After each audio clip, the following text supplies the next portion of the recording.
नमस्कार मित्रांनो, कसे आहात तुम्ही सर्व? तुमचं पुन्हा स्वागत आहे तुमच्या चॅनल ईस्ट इंडिया पॉडकास्टर्समध्ये. माझं नाव आहे आनंद आणि माझ्यासोबत आहेत माझे मित्र साहिल आणि निशांत. मित्रांनो, कसे आहात? एकदम बढिया. तू सांग. बढ़िया बढ़िया. मस्त मस्त मस्त. पहिले तर हा व्हिडिओ सुरू करण्याआधी गेल्या काही दिवसांमध्ये ज्या घडामोडी झाल्या आहेत त्याच्यामुळे आणि आ, आमच्या तिघांतर्फे, ओके, इंडियन आर्म फोर्सेसला एक मोठा मानाचा सल्यूट. ओके, आपण जसं जय हिंद बोलतो, आज परत ती वेळ बोलण्याची आलेली आहे मनापासून. आणि तुम्ही जो रिस्पॉन्स दिला आहे आपल्या देशावरती झालेल्या हल्ल्याचा, त्यासाठी एक मोठा मोठा मोठा सल्यूट. ओके, परत वळूया क्रिकेटच्या घडामोडींवरती. ओके, काही वेळ पॉज झालेला होता. आय पी एल मॅचेस रद्द केलेल्या होत्या. ओके, पण आता परत आय पी एल सुरुवात होत आहे. ओके, आपण चर्चा करणार आहोत काय मिस केलं आणि रिझ्यूम झाल्यानंतर काय होऊ शकतं त्याच्यावरती. साहिल, काय म्हणायचं पहिले तुला सांग. या सर्वप्रथम धन्यवाद तुझे की तू आमच्या सगळ्यांतर्फे इंडियन आर्म फोर्सेसला मानवंदना दिली. हम्म. मला वाटतं सर्वात पहिले देश असतो आणि देशानंतर मग जे काय आहे, क्रिकेट आहे तुमचं, तुमचे सिनेमे जे काय आहेत ते सगळं आहे. पहिले सर्वात देश असतो. वळूयात क्रिकेटकडे. सस्पेंड झालं. तो मला वाटतं ज्या मुवमेंटला ते सस्पेंड झालं तेव्हा एक पीक मोमेंटम होतं. सगळ्या घडत होत्या गोष्टी बरोबर. आणि ते मोमेंटम लॉस झालं, पण नेव्हरदलेस ठीक आहे. हम्म. कालच मला वाटतं पहिली मॅच झाली वेन वी आर शूटिंग, आणि जीटी, आरसीबी आणि पंजाब हे तिन्ही हम्म. ऑलरेडी क्वालिफाय केलेलं आहे. बरोबर. सो तेवढीच मजा येते आत्ताही बघायला. तेवढा हम्म. काय अफेक्ट झालेला नाहीये. हम्म. पण जसं मी म्हटलं आणि तूही बोलला, देश पहिले आणि क्रिकेट तर ऑफकोर्स. होतच राहील. ऑफकोर्स. So of course. बघूयात अजून.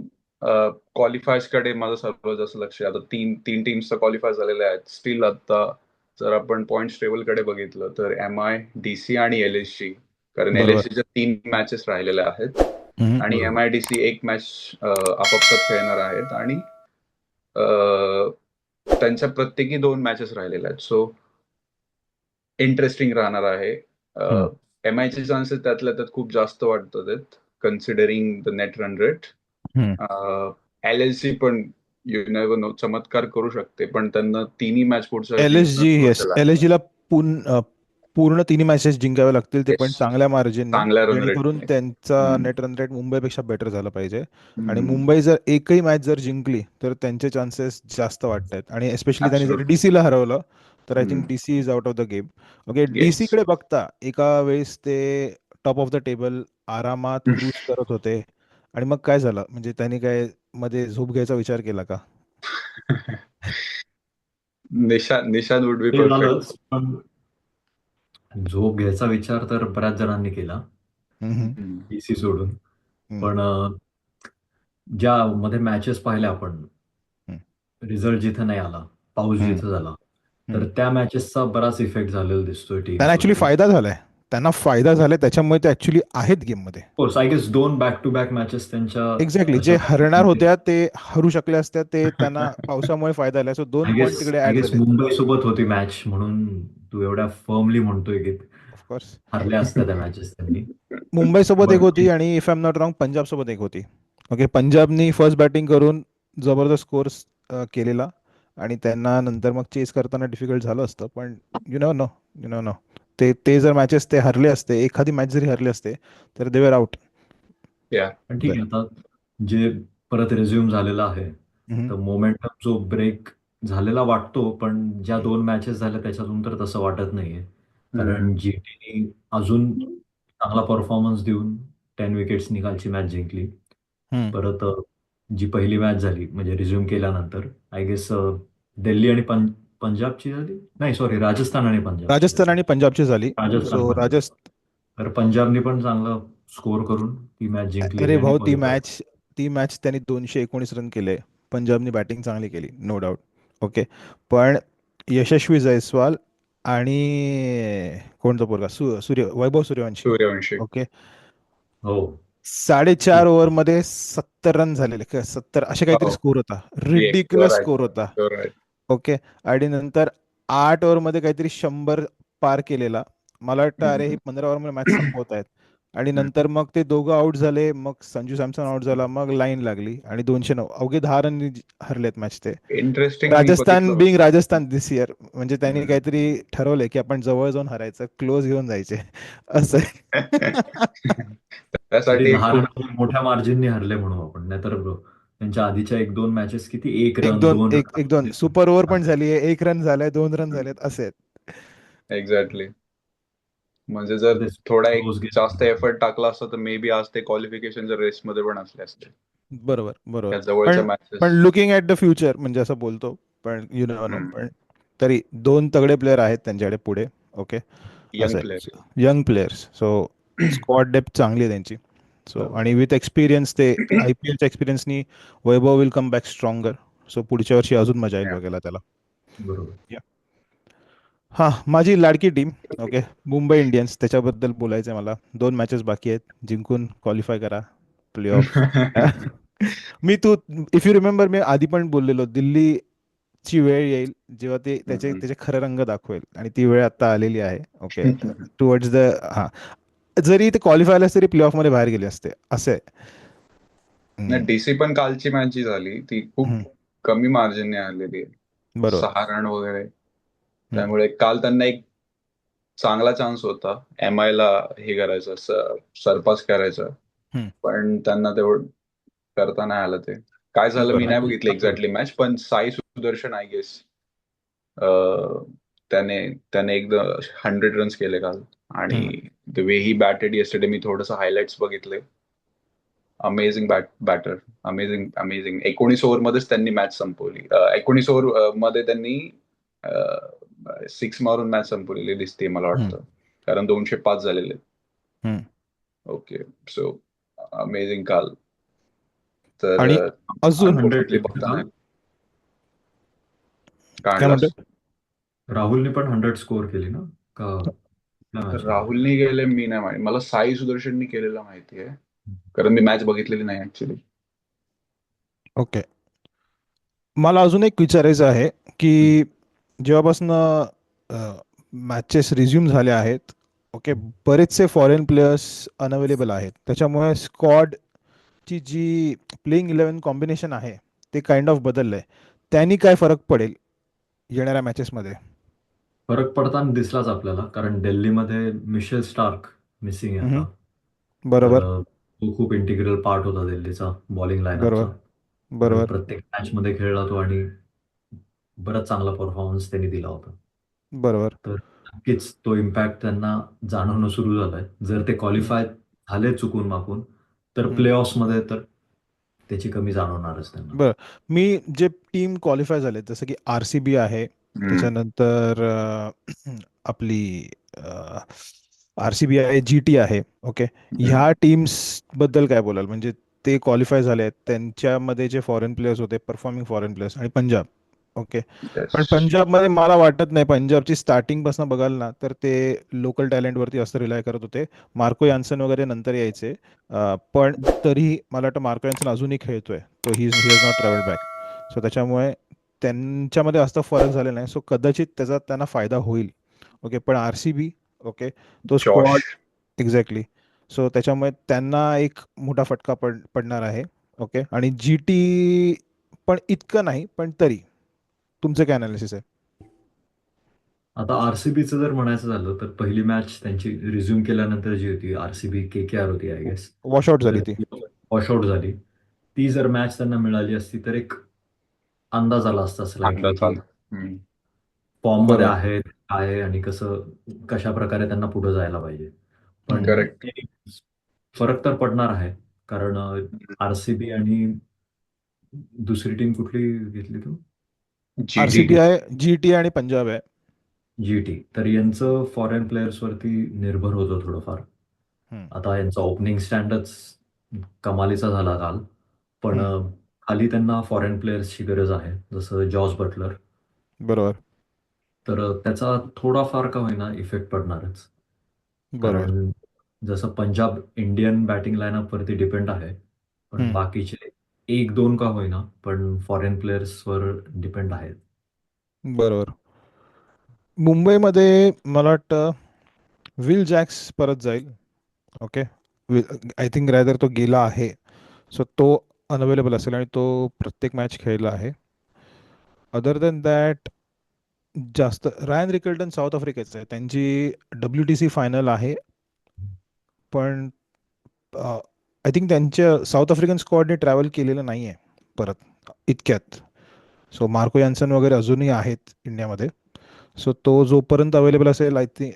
पण रायल रिकल्टन त्यांच्यामध्ये तसे एक प्लेइंग इलेव्हनमध्ये नाही आहे. So he will stay. So मुंबईचं ओपनिंग पेअर तरी रोहित शर्मा रायन रिकल्टन चेंज करणार नाही, आणि त्याच्यामुळे जास्त चेंज होताना मला दिसत नाही आहे त्यांच्या प्लेइंग इलेव्हनमध्ये. फक्त विल जॅक्स जो की स्लो ऑफ स्पिन वगैरे टाकतो. ओके. सो आणि बॅटिंग पण करतो. ते चेंज करायला गेलं तर त्याचा एक रिप्लेसमेंट त्यांना शोधावा लागेल, विच इज फाईन, कारण की विल जॅक्स नंतर सूर्यकुमार आणि तिलक वर्मा येतात. सो ती जरी बॅटिंग ऑर्डर वरती शिफ्ट केली, इतका फरक नाही पडला पाहिजे. असं आहे. त्यांच्यासाठी चांगलं आहे की त्यांचे ऑर्डरनेच बॉलर्स. खूप इफेक्ट पडेल असं वाटत नाहीये. एक दोन बॅटिंग लाईनअप मध्ये आहेत प्रत्येक टीमच्या. बरोबर. असं ड्रास्टिक चेंज होईल असं नाही, पण डीसीला नक्कीच म्हणजे बॉलिंगमध्ये तुम्हाला एक स्ट्रॉंग युनिट लागते. करेक्ट. तर तसं जर कुठल्या टीममध्ये अजून असेल बॅट्समन सोडून, कारण बॅट्समन्सचे जास्त अल्टरनेटिव्ह तुम्हाला मिळून जात आहेत जर आपण बरोबर. सध्या फॉर्म आणि प्रत्येकाची बॅटिंग लाईनअप पाहिली तर. करेक्ट. पण बॉलर्सचं थोडंसं तेवढं स्ट्रगल आहे. जॉस हेझलवूडचं काही माहिती आहे कोणाला? आहे का नाहीये? खेळणार आहे कसं? नाही, नाही नाही. He is going for sure 100%. हो, तो चाललाय आरसीबी त्याच्या. आरसीबी स्ट्रगल करणार नक्की. हो, तो नसणार आहे. टीम डेव्हिड पण नसणार आहे. त्याच्यानंतर आय थिंक फिल सॉल्ट पण नसणार आहे. रबाडा नसेल. रबाडा नसेल. रबाडा जीटी ठीक. कडनं आहे. जीटी सो कडनं, तो आणि इकडे एनगिडी पण नसेल आरसीबी लुईस कडनं. एनगिडी. सो आरसीबी मध्ये एनगिडी ना. हो, एनगिडी हम्म. आरसीबी मध्ये. तर नक्कीच बॉलिंग युनिट्स सफर करणार थोडेफार. एक्झॅक्टली.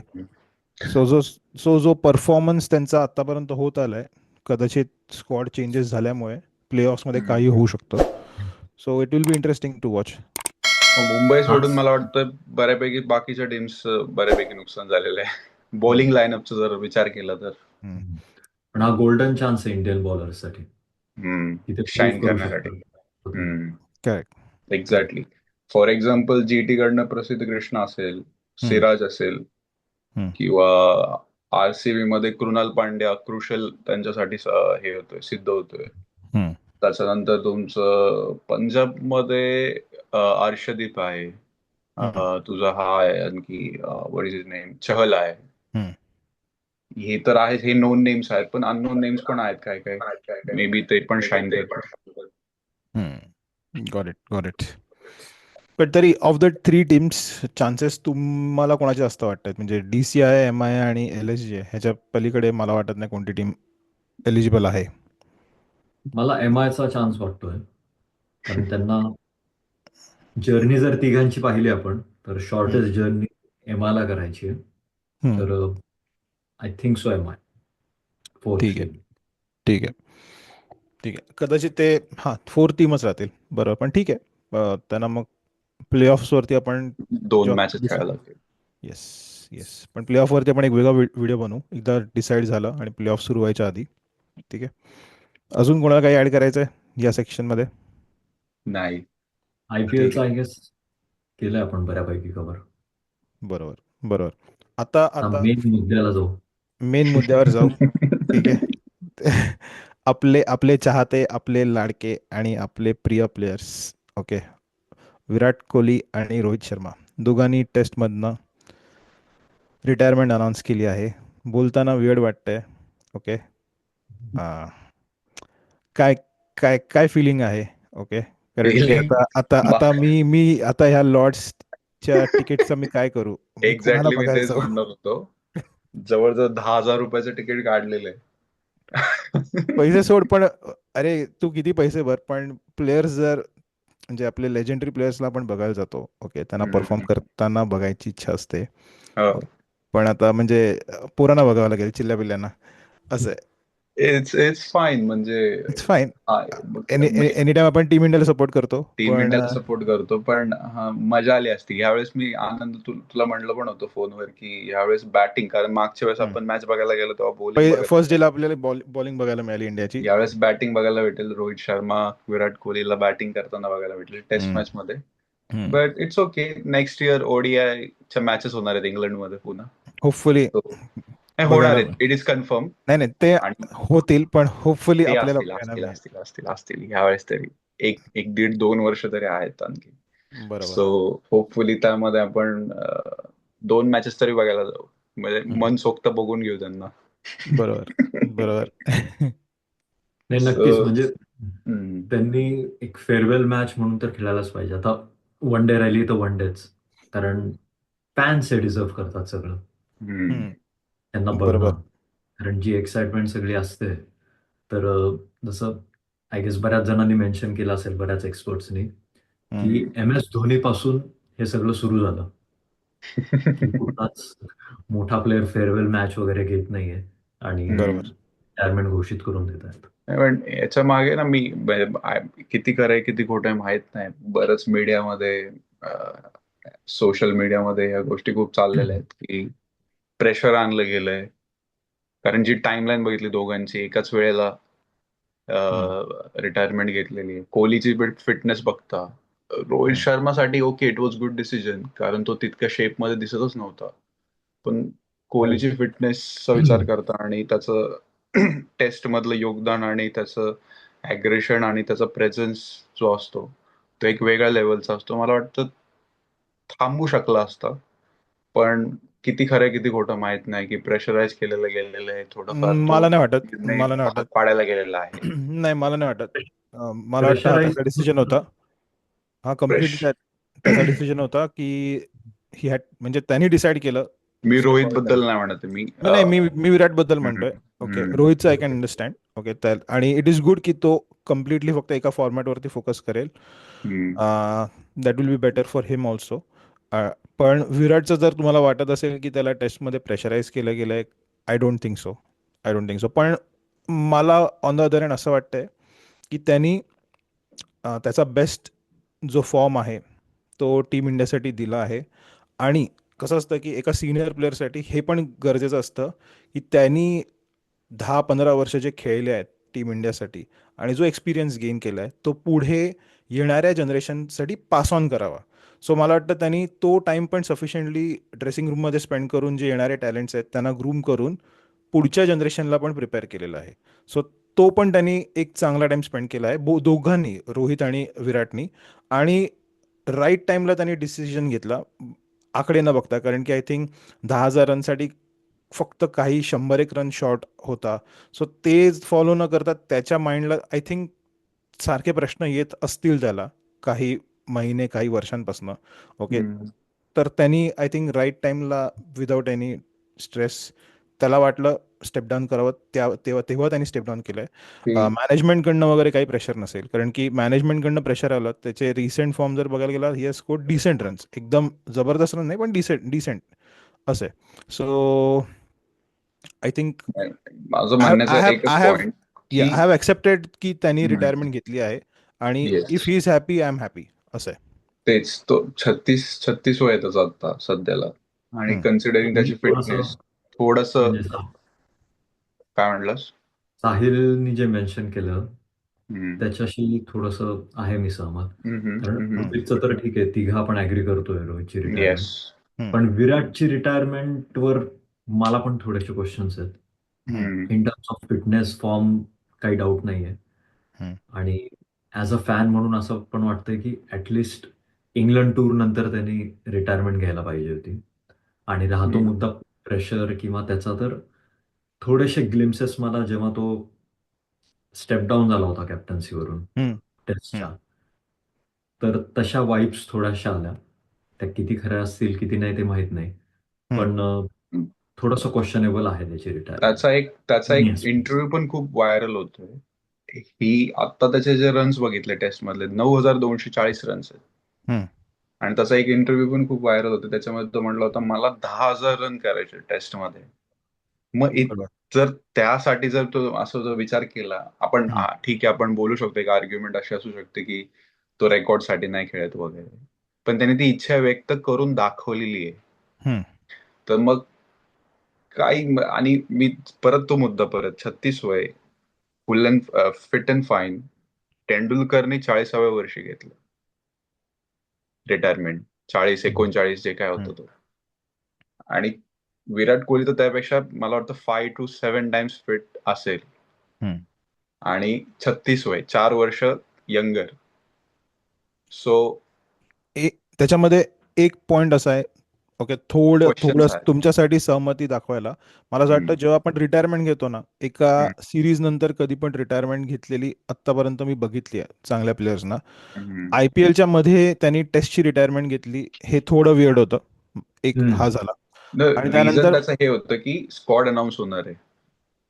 बरोबर, तर मे बी त्याला त्यासाठी. अवेलेबिलिटी दाखवायची ना, हा हम्म, ते एक झालं. आणि दुसरी गोष्ट हे पण झाली की कदाचित रोहितनी रिटायरमेंट घेतली आहे, ओके, तर कधी असतं ना की आता फॉर एक्झाम्पल की त्याला वाटलं असेल की आता झालं, आपल्या जनरेशनचे प्लेयर जास्त बाकी नाही आहेत, तर त्याच्यामुळे तो एक कम्फर्ट लेवल पण असतो की एक रोहित सोबत तो जेव्हा कॅप्टन होता तेव्हा त्यांनी नेहमी रोहितला बॅक केलंय, तसंच रोहित जेव्हा कॅप्टन होता तेव्हा त्यांनी कोहलीला नेहमी बॅक केलंय. सो तो एक कम्फर्ट फॅक्टर पण होता त्याच्याकडे. सो तो पण एक मुद्दा असू शकतो कदाचित त्याच्या रिटायरमेंट अनाऊन्स करण्यामध्ये. पण anyways, okay, absolutely brilliant career. Okay. Okay, मला तुम्हाला एक असा प्रश्न विचारायचा आहे की दोघांची तुम्ही पहिली बघितलेली इनिंग कोणती, आणि त्यांची सर्वात मोस्ट फेवरेट इनिंग तुमच्यासाठी कोणती आहे?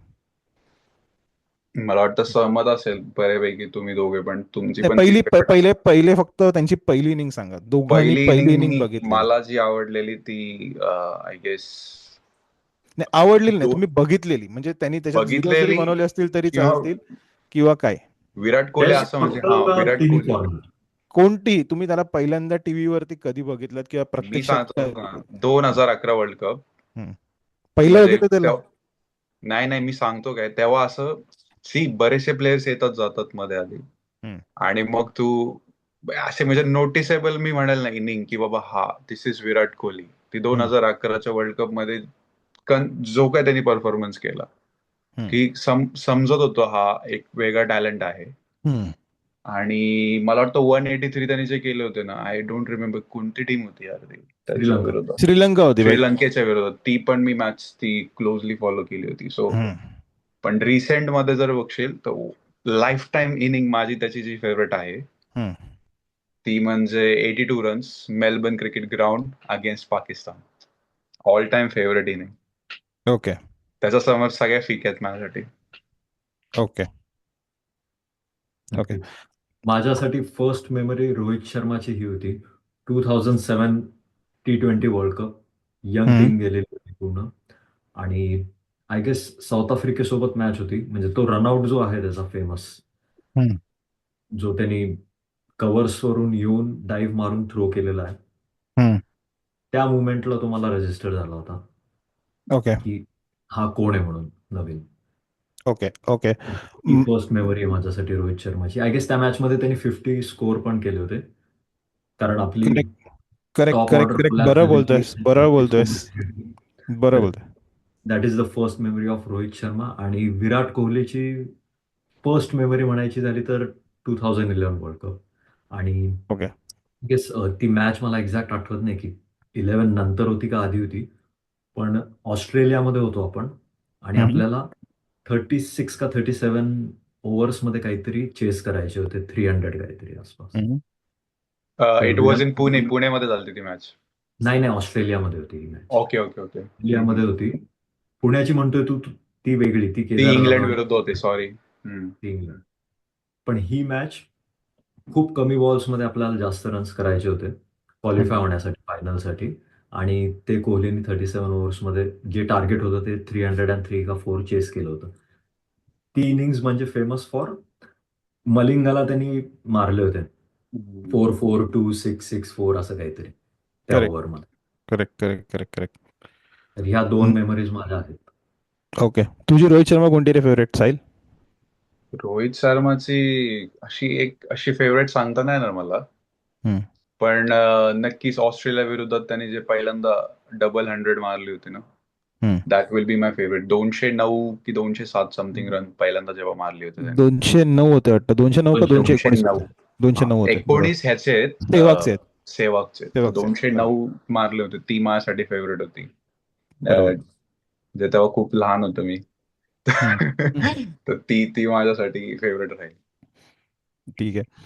माझ्यासाठी मी पहिल्यांदा विराट कोहलीला ओके हम्म. ॲज अ प्लेअर कधी बघितलं असेल तर ते अंडर 19 वर्ल्ड कप ओके, जेव्हा तो खेळत होता ॲज अ कॅप्टन गेलेला ओके. आणि तेव्हा अशी थोडी हवा झालेली ऑलरेडी ओके, न्यूजवाले त्याचे बोलत होते की अंडर 19 वर्ल्ड कप आहे, कॅप्टन चांगला प्लेअर आहे, फ्युचर टॅलेंट आहे. तर ती मी फायनल बघितलेली मला आठवते टी व्हीवरती. त्याच्यामध्ये तो चांगला खेळलेला नव्हता, पण त्याच्या ॲग्रेसिव्ह कॅप्टन्सी त्या दिवसापासून मी बघतोय आणि त्याचा मी एकदम फॅन आहे ओके. सेकंडली त्याची फेवरेट इनिंग जर बघायला गेलो ना, तर नक्कीच ती 183 मेमोरेबल आहे. पण ऑस्ट्रेलियामध्ये टेस्ट खेळताना जी सिरीज आपण जिंकलेलो आणि जी हरलेलो सुद्धा, तुम्हाला जर आठवत असेल, एक जी सिरीज जिंकलेलो जी पंतनी त्याचे हिरोइक्स केलेले ओके ते, आणि त्याच्या आधीची सिरीज जी आपण गेलेलो ऑस्ट्रेलियामध्ये, तेव्हा विराट कोहलीच्या ॲग्रेशन खाली ओके त्यांनी म्हणजे वन हँडेडली टीम इंडियाला सपोर्ट केलेलं आणि काही मार्जिननी आपण हरलेलो. पण तो जो पूर्ण त्याचा ओव्हरऑल परफॉर्मन्स होता त्यांनी दाखवून दिलं की हु इज विराट कोहली ओके. ती एक येस. मेमोरेबल आहे. आणि राईट. नक्कीच रोहित शर्माचे ओके बरेच इनिंग आहेत, पण नक्कीच 264 फेवरेट आहे, कारण की त्याची त्या इनिंगची मजा अशी आहे की सुरुवात त्यांनी खूप स्लो केलेली ओके, कॅचेस मिस झालेले आणि नंतर मग त्यांनी पनिश केलं. त्यांनी चान्सेस मिळाले त्याला. हो. चान्सेस मिळाले एक्झॅक्टली. त्यांनी काहीतरी पहिले 100 एका डिसेंट स्ट्राईक रेटवर मारलेले आणि नंतर फ्रॉम 100 to 150, 150 to 200 आणि 200 नंतर शेवटचे 25-30 64 बॉल रन्स मध्येच मारत असे होतो. एक्झॅक्टली. म्हणजे प्रत्येक बॉलला लाईन सीमा पार होते असं आहे. करेक्शन आहे फक्त एक. ते 183 विराटने पाकिस्तानच्या विरोधात मारले होते एशिया कप 2012. पण 180 प्लस त्याची अजून एक इनिंग आहे if I am not wrong, श्रीलंकेच्या अगेन्स्ट. कारण की एक मोठी इनिंग त्यांनी श्रीलंके अगेन्स्ट पण खेळलेली आहे. 183 त्याचा हाय स्कोर आहे. आणि 183 नंबरचं मला माहित नाही काय, धोनीचा पण 183 आहे. बरोबर. अं, गांगुलीचा पण 183 हाय 183 स्कोर आहे. आहे बरोबर. आणि विराटचा पण 183. I don't know what's the बरोबर. मॅजिक. हम्म. बरोबर. बरं, एक प्रश्न मला विचारायचा आहे तुम्हाला दोघांना. हम्म. तर फ्युचर कॅप्टन म्हणून हम्म. मला तर 2 जण रेसमध्ये वाटतात. श्रेयस अय्यर आणि शुभमन गिल. हम्म. तर तुम्हाला काय वाटतं की दोन्ही फॉर्मॅटमध्ये आता दोन्ही किंवा तिन्ही फॉर्मॅटमध्ये एक कॅप्टन पाहिजे का हम्म. वेगवेगळे कॅप्टन्स आपल्याला बघायला मिळतील? तुम्हाला काय वाटतं? का हार्दिक टेस्टसाठी पांड्या आता फ्रंट टेस्टसाठी मॅन? टेस्टसाठी शुभमन आणि श्रेयस अजून तयार नाही आहेत, कारण की श्रेयस इतके टेस्ट खेळला पण नाही आहे. पण नक्कीच त्याला आता हे दोघं रिटायर झाल्यामुळे चान्स मिळेल स्क्वॉडमध्ये येण्याचा. पण सध्या टेस्टमध्ये बुमरालाच कॅप्टन्सी मिळाली पाहिजे, कारण की सीझन प्लेअर आहे. फक्त त्यांनी त्याची फिटनेसवरती आणि इंजुरीज न होण्याची काळजी प्रिकॉशन घेतलं पाहिजे ओके. सो कारण की एक स्टेबल कॅप्टन असणं गरजेचं असतं ओके, कारण की तो प्लेअर चांगला आहे, लीडर चांगला आहे, पण स्क्वॉडमध्ये नेहमी अवेलेबल राहून एका स्क्वॉडसोबत टीम बिल्ड करणं गरजेचं असतं. सो अदर दॅन दॅट मी टेस्टमध्ये बुमरालाच एक्सपेक्ट करीन कॅप्टन राहण्यासाठी. वन डेमध्ये श्रेयसला मी प्रेफर करीन on Shubman, purely on on the basis of his experience. आणि आय थिंक बेटर लीडर आहे ओके, बेटर लीडर आहे. शुभमन नो डाऊट परफॉर्मर चांगला आहे, पण ॲज अ लीडर मी श्रेयसला प्रेफर करतो. हे माझे प्रेफरन्सेस आहेत ओके. एक्झॅक्टली. मी पण आपलं जेव्हा फोनवर बोलणं झालं तर मी तेच म्हटलं होतं, Shreyas Iyer can be one of the strong candidate white ball क्रिकेटमध्ये. बरोबर. आणि दुसरं गोष्ट म्हणजे टेस्टच्या कॅप्टन्सी बद्दल जर बोलायचं झालं तर त्याच्यामध्ये एक मुद्दा आहे की बुमराला तुम्ही करताय, पण काही झालं तरी तो बॉलर्स इंजरी प्रोन असतात बॉलर्स. तर एक्झॅक्टली. आणि त्याचं एक आणि कन्सिडरेशन त्यांनी घेतील मला वाटतं ते. आणि हम्म. आय डोंट पण नो. त्यांना वेळ मिळेल, जरी आता पुढचे काही सीझन्स लेट्स 2-3 वर्ष जरी बुमराच्या कॅप्टन्सीमध्ये टीम इंडिया राहिली, तरी टीम बिल्ड करून नवीन प्लेयर्सना ग्रूम करून ओके येस. कॅप्टन तयार करू शकतात त्यावेळेत असं आय कारण आहे. Guess Shreyas Iyer no doubt उत्तम व्हाईट बॉल प्लेअर आहे. हम्म. टेस्ट मध्ये जसं तू बोलला त्याचा तेवढा अनुभव नाहीये. हम्म. सो कन्सिडरिंग बुमराह, मी जसं म्हणलं इंजरी मागे त्याचं खूप मॅचेस मिस झालेल्या आहेत त्याच्या, सो त्यांना एक बॅकअप ऑप्शन एक तयार करावा लागणार किंवा विचार करावा लागणार त्याबद्दल. सो बरोबर. आता ह्या इंग्लंडच्या इनिंग मध्ये सिरीज मध्ये आपल्याला समजेलच हम्म. आणि कसं काय चालतंय वगैरे, तर बघूयात.